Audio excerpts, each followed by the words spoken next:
তার শাহাদাতে আম্মাজান আয়েশা রাদিয়াল্লাহু তাআলা আনহু এত বেশি কান্না করেন যে ধারণা করা হয় নিজ পিতার মৃত্যুতেও তিনি এতটা কান্না করেননি। হ্যাঁ, তিনি হযরত ওমর রাদিয়াল্লাহু তাআলা আনহু তার ব্যাপারে নবীজি সাল্লাল্লাহু আলাইহি সাল্লাম ইরশাদ করে বলেছিলেন, আমার পরে কেউ নবী হলে ওমর নবী হতো। তিনি সেই ওমর যিনি নিজে বলেছিলেন, আমি বেঁচে থাকতে দিন ধর্মের ক্ষতি হতে দেব না। হযরত ওমর ইবনে খাত্তাব রাদিয়াল্লাহু তাআলা আনহু তখন মুসলিম জাহানের দ্বিতীয় খলিফা। কিছু সাথী নিয়ে মদিনার একটি পথ ধরে চলেছেন। পথের পাশে একটি দোকানে চোখ পড়ল তার। দোকানটি অগ্নি উপাসক আবু লুলুর। খলিফা প্রবেশ করলেন দোকানটিতে। আবু লুলুকে প্রশ্ন করলেন, তোমার পেশা কি? আবু লুলুর উত্তর, আমি লোহকার এবং ছুতার, পেষণ যন্ত্র জাতাও তৈরি করি। আমিরুল মুমিনিন তাকে লক্ষ্য করে বললেন, আমি শুনেছি তুমি নাকি বলেছ আমি এমন পেষণ যন্ত্র তৈরি করতে সক্ষম যা বাতাসে চলবে। শুনে অগ্নি উপাসক বলল, আমি আপনার জন্য এমন কিছু করব যা সারা দুনিয়ার মানুষ জানবে। হযরত ওমর রাদিয়াল্লাহু তাআলা আনহু এবার সঙ্গীদেরকে লক্ষ্য করে বললেন, দেখো সে কিন্তু আমার সাথে অঙ্গীকার করেছে। এ কথা বলে তিনি দোকান থেকে বেরিয়ে পড়লেন। কিছুদিন পর আবু লুলু একটি খঞ্জর তৈরি করলো। সেটির হাতল ছিল মাঝখানে ফলা দুই পাশে। উভয় দিকে ধারালো সেই খঞ্জরটি সে পুরো 1 মাস বিষের মধ্যে ডুবিয়ে রাখলো, যেন সেটি দিয়ে কাউকে আঘাত করলে স্বল্প আঘাতেও বিষক্রিয়া রক্তে ছড়িয়ে পড়ে এবং আঘাত মামুলি হলেও যেন আঘাতপ্রাপ্ত ব্যক্তি মৃত্যুর হাত থেকে রেহাই না পায়। এরপর কোনো এক রাতের আধারে সে মসজিদে নববীতে সবার অগোচরে প্রবেশ করে মেহরাবের ভেতর লুকিয়ে রইল। হযরত ওমর রাদিয়াল্লাহু তাআলা আনহু অন্যান্য দিনের মতো সেদিনও ফজরের নামাজের জন্য মসজিদে প্রবেশ করলেন এবং মসজিদে অবস্থানরত ব্যক্তিদের জাগিয়ে দিতে আসসালাত আসসালাত বলতে লাগলেন। জামাতে অন্য মুসল্লিবৃন্দ প্রস্তুত হলেন। তখনকার দিনে বর্তমান সময়ের মতো মসজিদে এত আলোর ব্যবস্থা ছিল না। সারা মসজিদে একটি বা দুটি বাতি জ্বলত। হযরত ওমর রাদিয়াল্লাহু তাআলা আনহু নামাজ শুরু করলেন। আবু লুলু তখনও মেহরাবে লুকিয়ে সে মোক্ষম সুযোগের অপেক্ষায়। আমিরুল মুমিনিনকে আঘাত করার জন্য সে দ্বিতীয় রাকাতকে বেছে নিল, যেন মহল্লার সবাই জামাতে থাকে এবং তার পালিয়ে যেতে সহজ হয়। আমিরুল মুমিনিন দ্বিতীয় রাকাত শুরু করলেন। সূরা ফাতিহা পড়ছেন। আলহামদুলিল্লাহি রাব্বিল আলামিন ইয়াকা নাস্তাইনু পর্যন্ত পৌঁছাতেই আবু লুলু হায়নার মতো ঝাঁপিয়ে পড়ল তার উপরে। মুহূর্তে আঘাতে আঘাতে জর্জরিত করল তাকে। একটি বুকে, অপরটি পার্শ্বদেশে এবং শরীরের বিভিন্ন স্থানে আরও কয়েকটি। সবচেয়ে গুরুতর আঘাতটি ছিল তার তলপেটে। নাভির নিচের অংশে পুরো খঞ্জরটি ঢুকে হেঁচকাটানে ফেলে দিয়েছিল পেট। জখম এতটাই বড় হয় যে আমিরুল মুমিনিনের অন্ত্রের কিছু অংশ বাইরে বেরিয়ে আসে। তিনি চিৎকার দিয়ে মাটিতে লুটিয়ে পড়েন। এবার আবু লুলুর পালানোর পালা।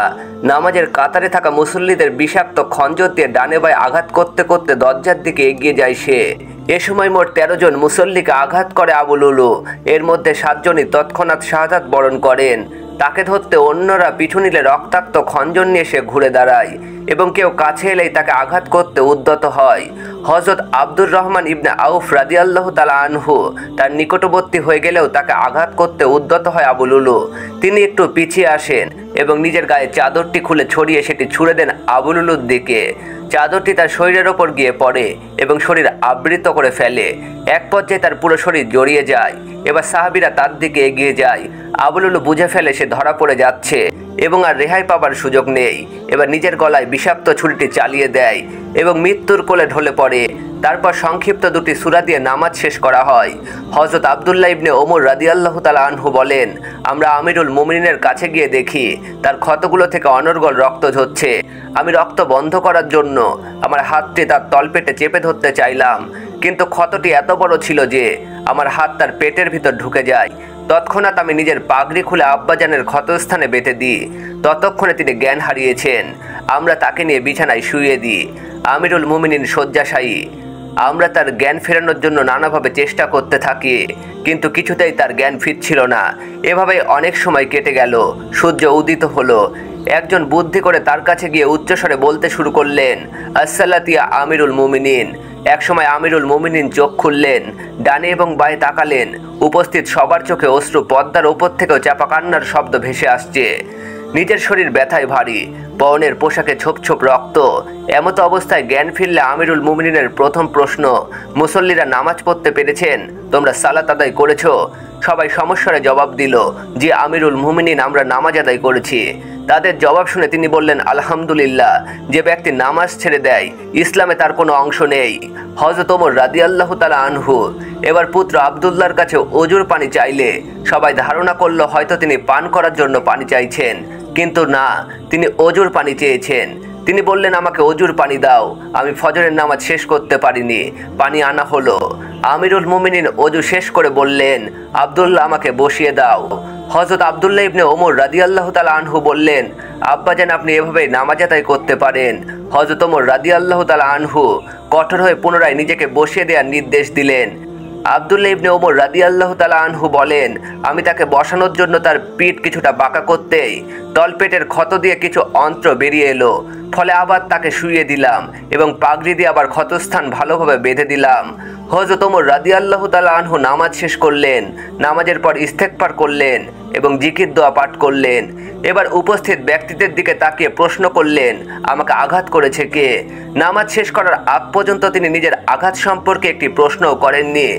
উপস্থিত কেউ উত্তর দিল, মুগিরা বিন সুবার দাস, অগ্নিপূজক আবুলুলু আপনাকে আঘাত করেছে।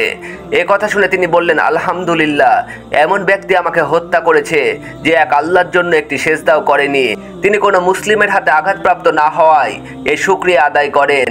এরপরে ঘরে হেকিম প্রবেশ করলেন। তিনি এক পেয়ালা দুধ আনিয়ে আমিরুল মুমিনিনকে পান করতে বললেন। দুধ আনা হলো, তিনি পান করলেন, কিন্তু কিছুক্ষণের মধ্যে তা ক্ষতস্থান দিয়ে বেরিয়ে এলো। হেকিম হতাশ হয়ে বেরিয়ে গেলেন। বেরিয়ে যাওয়ার সময় হযরত ওমর হেকিমের দিকে তাকিয়েছিলেন। তার কাপড় মাটি ছুঁয়ে যাচ্ছিল। হযরত ওমর রাদিয়াল্লাহু তাআলা আনহু হেকিমকে লক্ষ্য করে বললেন, কাপড় উঠিয়ে পড়ো, এটি তোমার কাপড়কে সুরক্ষা করবে এবং খোদাভীতি বৃদ্ধি করবে। এভাবে প্রায় 3 দিন অতিবাহিত হওয়ার পর আমিরুল মুমিনিন হযরত ওমর রাদিয়াল্লাহু তাআলা আনহু শাহাদাত বরণ করেন। আজ এ পর্যন্তই। ভালো থাকবেন, সুস্থ থাকবেন। ধন্যবাদ।